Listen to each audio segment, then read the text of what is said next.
Yo, what is up everybody? It's Myth, and get ready to have your minds blown. Did you know that today changed the course of history forever? From shocking Supreme Court rulings to legendary last stands, what happened on March 6th will blow your mind. We're talking about events so crazy, so unexpected, you'll be hitting that replay button just to make sure you heard it right. Stay till the end, you won't believe number 3. It involves something you probably use all the time and has a connection to trees. Yeah, you heard me right, trees. We're diving deep into the past, uncovering the stories behind some of the most insane moments in history that all happened on March 6th. And here's a challenge. Comment below which event surprised you the most.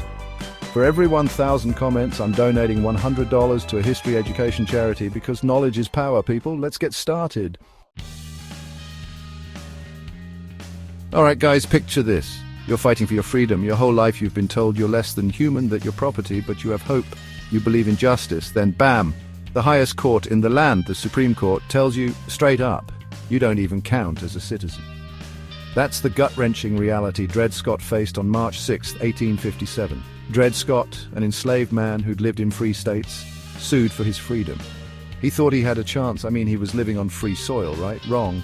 The Supreme Court's decision? Brutal. They said enslaved people weren't citizens and had zero right to sue in federal court. Can you imagine the injustice? But it gets worse. The court also ruled that Congress couldn't ban slavery in new territories. Talk about adding insult to injury. This decision sent shockwaves through the nation. I'm talking earthquake levels of shock. Abolitionists were furious. Slave owners felt validated. It was like someone dumped gasoline on an already smoldering fire. Tensions were sky high. The Dred Scott decision poured fuel on the fire that would soon explode into the Civil War. Think about that. One court case had the power to rip a nation apart. It's a stark reminder that the fight for equality and justice is never truly over. Do you think one Supreme Court decision can really change history? Let me know in the comments. Get ready for a story about courage, sacrifice, and one of the most legendary last stands in history. It's March 6th, 1836. The place? The Alamo, a small mission turned makeshift fort in San Antonio, Texas. Imagine this.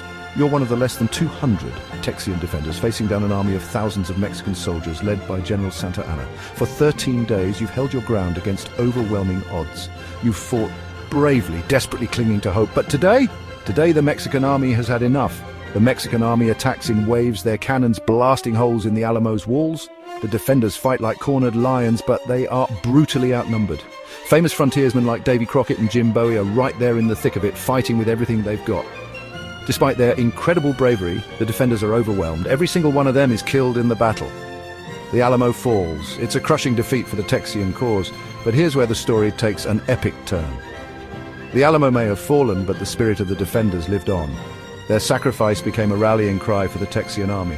Just weeks later, fueled by the memory of the Alamo, the Texians launched a surprise attack on Santa Anna's forces, shouting, "Remember the Alamo, remember Goliad," and guess what? They won. Texas gained its independence. The Alamo reminds us that even in defeat, courage and sacrifice can inspire others to fight for what they believe in. Would you have stayed and fought at the Alamo knowing you were probably going to die? Let's see who's brave enough to comment "I would" below. Okay, everyone, put down your phones for a second. Actually, keep watching, but I bet you can't guess what I'm about to talk about. It's something you probably have in your medicine cabinet right now.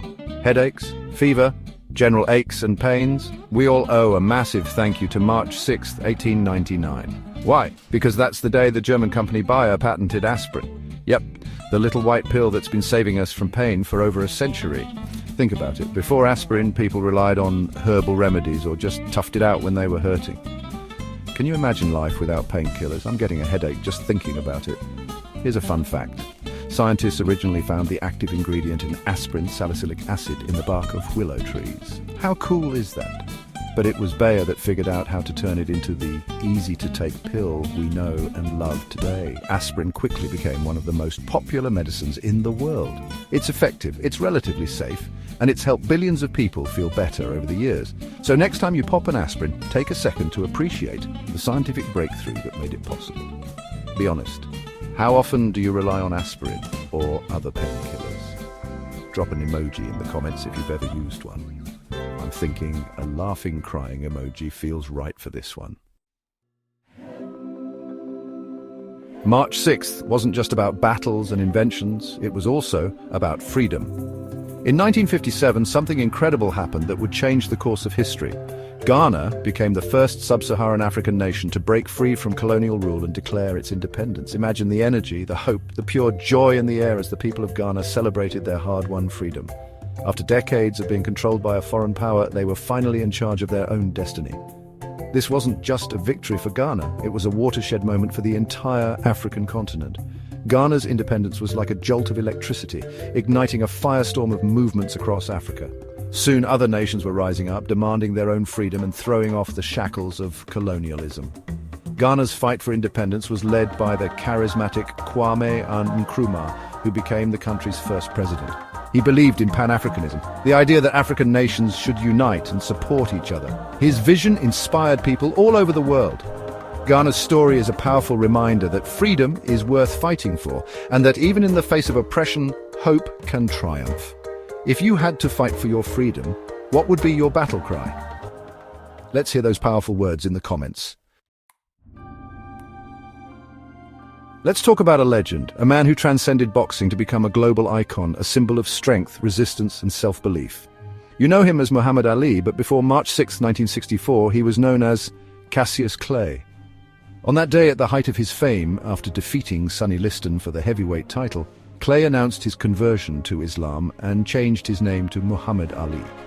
This wasn't just a name change, it was a declaration of identity, a bold statement that sent shockwaves through the world, especially America. Ali's transformation was about more than just religion. It was about embracing his black identity at a time when racism was rampant. He refused to be silenced, speaking out against injustice and using his platform to amplify the voices of the marginalized. When he refused to be drafted into the Vietnam War, citing his religious beliefs and opposition to the conflict, he became even more controversial, even more of a lightning rod. He was stripped of his title and banned from boxing for years, but he never backed down from his convictions. Despite the controversies, Ali's dominance in the boxing ring was undeniable. He was fast, he was powerful, and he was a master of trash talk and psychological warfare. His fights were legendary, his personality magnetic. He was, as he often proclaimed, the greatest. Do you think Muhammad Ali is the greatest athlete of all time? Vote yes or no in the comments. Our final story is a tragic reminder that sometimes even the smallest mistakes can have devastating consequences. On March 6, 1987, the passenger ferry set sail from Zeebrugge, Belgium, bound for Dover, England. It seemed like a routine trip, but it would end in disaster. Just minutes after leaving port, disaster struck. The ferry, carrying hundreds of passengers and crew, began to rapidly take on water. Confusion and panic ensued as the ship tilted dramatically, capsizing in the shallow water. The cause of the disaster? An open bow door. Someone had forgotten to close and seal it before the ferry left the dock. This seemingly small oversight allowed water to flood the car deck, destabilizing the ship and causing it to capsize in less than 90 seconds. Rescue efforts were hampered by the darkness, the cold water, and the chaotic scene. Tragically, 193 people lost their lives that night, trapped inside the overturned vessel. The Zeebrugge ferry disaster sent shockwaves throughout the world. It was a stark reminder of the importance of safety procedures and the devastating consequences of even the smallest mistakes. In the aftermath of the tragedy, major changes were made to maritime safety regulations, including mandatory bow door indicators and improved training for crew members. The disaster served as a wake-up call, forcing the industry to prioritize passenger safety above all else. This serves as a somber reminder that even in the modern world, accidents can happen, and vigilance is essential to prevent future tragedies. Wow, March 6th wasn't just another day. It was a day that shaped the world. From the fight for freedom to the invention of life-changing medicine, we've covered some truly incredible events. Which moment shocked you the most? Was it the Dred Scott decision, the Alamo, or maybe the invention of aspirin? Comment below. Remember, for every 1,000 comments, I'm donating $100 to a history education charity. Let's make a difference and show the world that history matters. And if you learned something new, smash that like button, subscribe for more history, and share this with a friend. Until next time, stay curious.